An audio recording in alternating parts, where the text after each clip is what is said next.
જય શ્રી સ્વામિનારાયણ. વાલા મુક્તો, આપ નિહાળી રહ્યા છો જેનો સદાશિવભાઈ નિત્ય અભિષેક કરતા હતા એ આ મહાદેવજી. આ મહાદેવજીનો અહીંયા સદાશિવભાઈ પાઠક, એમના ધર્મપત્ની શ્યામકુંવરબા, એમની દીકરી ઉમૈયા, એ વર્ષોથી પરંપરાના આ મહાદેવની અહીંયા પૂજા કરતા હતા.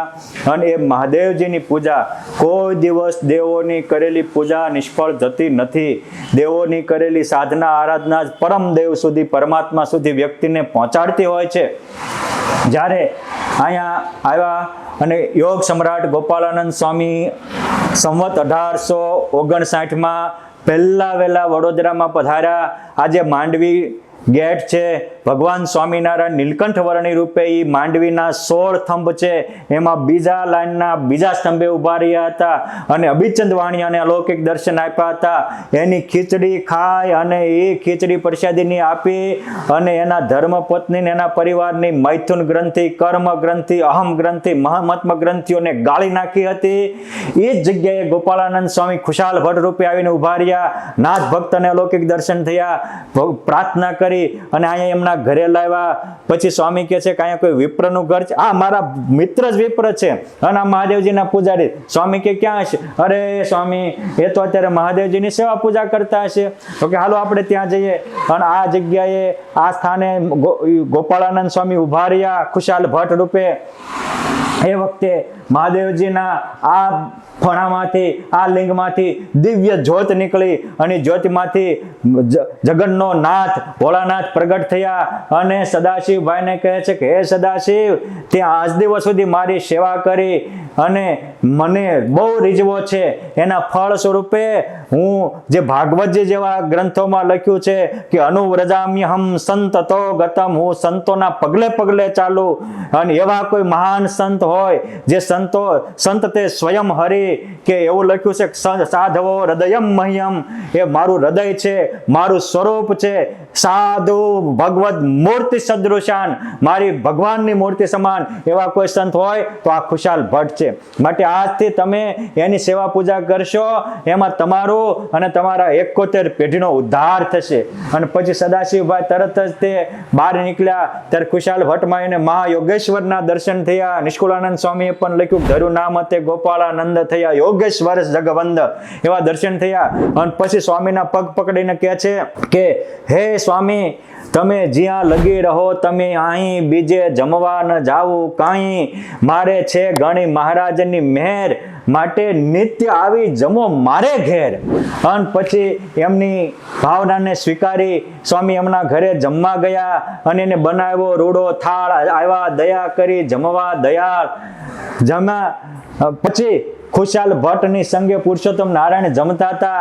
એવા અનેક પ્રસંગો આ મહાદેવજીના પ્રતાપે સદાશિવભાઈના ઘરે થયા અને ગોપાળાનંદ સ્વામીની કૃપાથી એમની દીકરી પણ સમાધિ નિષ્ઠ થઈ.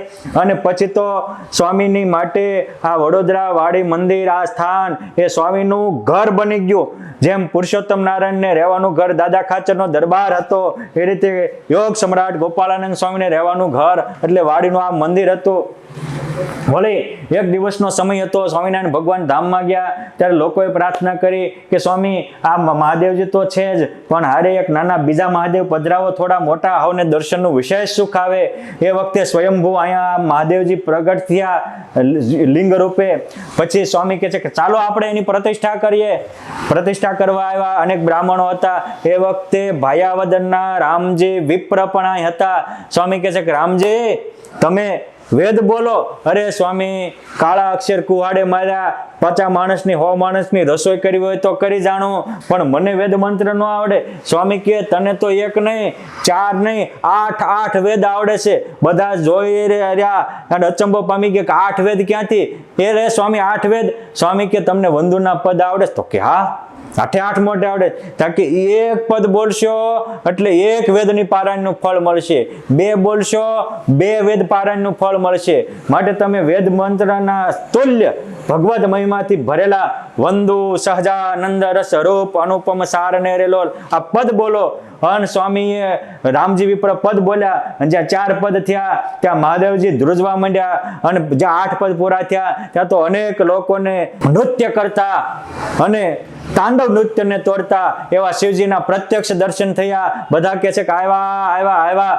સ્વામી કહે છે કે અમે તો અરે મહાદેવજી કહે છે કે અમે તો આવ્યા પણ અમારા પરિવારને પણ સાથે લાવ્યા છીએ. હવે અહીંયા જે કોઈ આના દર્શન કરશે, અહીંયા કોઈ સેવન કરશે એના પણ પરમાત્મા મનોરથ પૂર્ણ કરશે. આ રીતે યોગ સમ્રાટ ગોપાળાનંદ સ્વામીએ વંદુના પાઠ દ્વારા પ્રતિષ્ઠિત કરેલા આ મહાદેવજીના દર્શન કરી આપ પણ આપના જીવનને પાવન બનાવજો. ભગવાન ભોળાનાથે કહ્યું હતું કે અમે પરિવાર સાથે આવ્યા છીએ, તમારા મનોરથ પૂરા થશે. અને એ પરિવારના સ્વરૂપે યોગ સમ્રાટ ગોપાળાનંદ સ્વામીએ સ્થાપેલા આ છે ગણપતિ મહારાજ અને આની પાસે હનુમાનજી મહારાજ. આપણે બંનેના એક એક પ્રસંગો જોઈને વાત પૂરી કરીએ. અહીંયા ગોપાળાનંદ સ્વામીના શિષ્ય હતા એ પ્રાણશંકર ભૂદેવ. બહુ ગરીબ હતા પણ દિલના દિલાવર, ભક્તિથી ભરપૂર, સુદામા અને સબરીની જાણે ઝાંખી કરાવે એવા આખા પરિવારમાં ભક્તિ હતી. 2 દીકરીઓ હતી. સંસારના નિયમ પ્રમાણે દીકરીઓ લગ્નને લાયક થઈ પણ એને લગ્ન થઈ શકે એવી એમની પાસે સગવડતા નહોતી. ત્યારે ગોપાળાનંદ સ્વામીને કહે છે કે સ્વામી ઘરે પ્રસંગ આવે છે અને ગરીબાઈ ખૂબ છે, કાંઈક કૃપા કરો.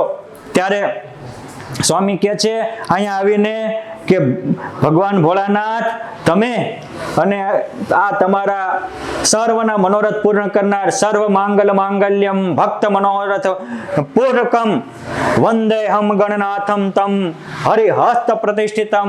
એમ સ્વામી અર્ચા અવતારમાં સ્તોત્ર કર્યું, એમ કહ્યું. ત્યારે કહ્યું વાંધો નહીં, કામ થઈ જાય. હવના સાંભળતા આ મહાદેવજીએ કહ્યું કે સાંભળ, યોગ સમ્રાટ ગોપાળાનંદ સ્વામીની ભાવના છે, માટે આવતીકાલે તમે હે ગણપતિ દાદા આ ભૂદેવને 10,000 રૂપિયાની વ્યવસ્થા કરી દેજો.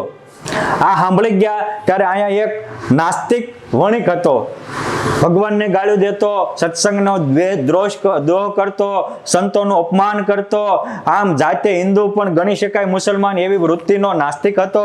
એને સાંભળ્યું એટલે આ પ્રાણ શંકરભાઈ ઘરે ગયા ત્યારે એની પાછળ એમ કે સાંભળ, આવતીકાલે જોડીમાં જે તારી પાસે આવે એ મને આપી દેવાનું. એ કે ભાઈ મારી જોડીમાં તો 2-5 કિલો અનાજ આવે છે, કે જે આપી પણ તું તારી જોડીમાંથી આવે મને આપી દે, હું તને 5,000 રોકડા આપીશ. સાક્ષી સહિત લખાણ થયું. પછી બીજે દિવસે વણિકે પ્રાણશંકરભાઈ જ્યાં જ્યાં જોડી જાય ત્યાં 2 માણસોને વાહે મૂક્યા. પણ સાંજ પડી ત્યારે 5 કિલો 5 શેર અનાજ આવ્યું.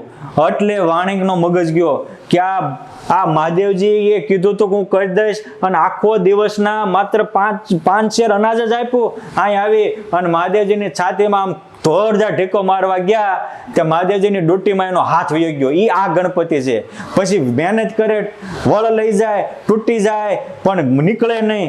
ત્યારે શંકર દાદા કહે છે કે ભાઈ ગણપતિ જે મારું કામ થયો ત્યાં કે અડધું થયું છે ને અડધાની પ્રોસેસ ચાલે છે. પછી કે હવે તું હજી તારે ત્યાં લોકોને છેતરી ઠગીને 10,000 રૂપિયા ઘરમાં મૂક્યા છે, હજી 5,000 લેતો આવે પછી છૂટો થાય. પછી ભાષા બીજા એના મિત્રો સગા સંબંધીઓ આવ્યા તેને કહે છે કે જાઓ મારા પટારામાંથી 5,000 હજી પડ્યા છે લઈ આવો. 10,000 આપ્યા અને ગણપતિ દાદાએ એને છૂટા કર્યા. પણ ત્યારથી એ નાસ્તિક આસ્તિક થઈ ગયો. એટલું નહીં, એ જે વણિક હતો એ પછી ગોપાળાનંદ સ્વામીના પગ પકડ્યા અને એ પુરુષોત્તમ નારાયણનો પરમહંસ થયા અને એનું નામ પણ લક્ષ્મીનારાયણ દાસ સ્વામી નામ પાડ્યું હતું. અને ગોપાળાનંદ સ્વામી ભેગા રહી અને ડંકો વગાડીને સત્સંગની ખૂબ સેવા કરી, અંતે અક્ષરધામના અધિકારી બન્યા હતા. આ હતા ગોપાળાનંદ સ્વામી. નાસ્તિકને આસ્તિક કરી નાખે, દ્વેષીને પ્રેમયુક્ત કરી નાખે, વેરાયેલાને એક કરી નાખે, વિફરેલાને શાંત કરી નાખે. મારા બાપ, આપણે એ ગોપાળાનંદ સ્વામીના વારસદાર છીએ. માટે આ સ્વામી આવા દેવો દ્વારા આવો પ્રૌઢ પ્રતાપ જણાવે છે. અને આપણા પણ આજે પણ આપણે એ શ્રદ્ધા ભાવથી જે શંકા રહિત, વિકલ્પ રહિત વિશ્વાસ મૂકીને જે પ્રાણશંકરભાઈ ગોપાળન સ્વામી સેવા કરતા હતા અને પછી એ નાસ્તિક આસ્તિક બનેલા લક્ષ્મીદાસ સ્વામીએ જે સ્વામીની સેવા કરી એવી સદભાવના સાથે સદબુદ્ધિ સાથે આપણે સેવા કરશું તો આપણા પણ મનોરથ પૂર્ણ કરશે. આ છે હનુમાનજી મહારાજ.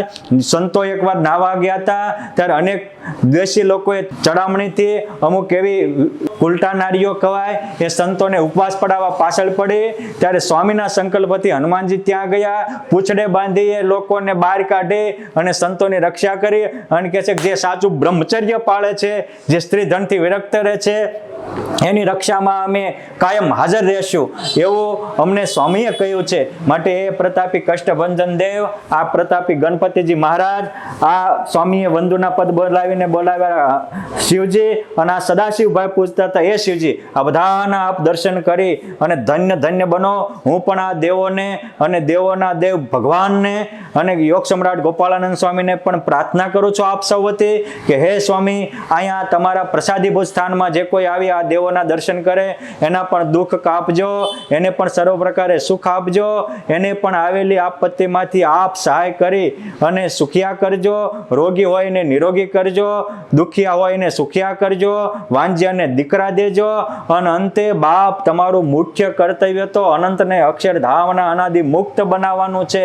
દેહરૂપ મટાડીને બ્રહ્મરૂપ કરવાનું છે, દેહધારી મટાડીને મૂર્તિધારી બનાવવાનું છે અને પુરુષોત્તમ નારાયણથી યુક્ત બનાવવાનું છે. માટે એવું યુગો સુધીનો આનંદ મળે એવું અક્ષરધામ પણ ઇનામમાં આપજો એવી આપના પાવન ચરણોમાં પ્રાર્થના. અસ્તુ. ધન્યવાદ. જય શ્રી સ્વામિનારાયણ.